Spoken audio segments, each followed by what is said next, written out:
دكاترة كتير قوي وانا منهم اتكلمنا دايما عن الاكل العاطفي، وان الاكل العاطفي بجد بيفرق كتير وبيضيع ناس كتير وبيزودهم في الوزن، وهما مبيبقوش محتاجين ياكلوا، بس بياكلوا عندهم حاجة اسمها الايموشنال ايتنج.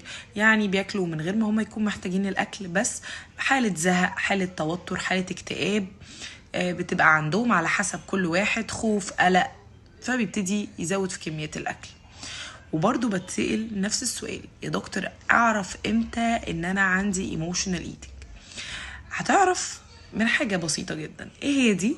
انك لو لقيت او لقيتي نفسك عمالين بدل ما ناخد واحدة فشار مثلا، باكت فشار، الاقي بره اخدت لي 3 4 باكيتات، باخد دونتس اخدت لي واحدتين 3، قعدت على البراونيز اكلت العلبة كلها، قعدت على المكسرات رحت واخد المكسرات واكلها كلها، لانك استحالة يكون ده كمية معدتك تقدر تستحمل كل ده.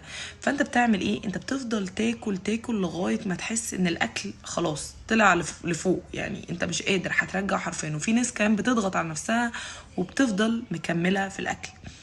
اعرف انك لو بتزود عن الكميات الطبيعيه ما فيهاش مشكله ان انت تاخد حاجه حلوه او بوب كورن او مكسرات او اي حاجه من الحاجات دي، بس لو زودت عن الطبيعي، اخدت حتتين جاتوه 3، عمال بتاكل بشراهه، يبقى انت كده عندك ايموشنال ايتنج ولازم تراجع دكتور.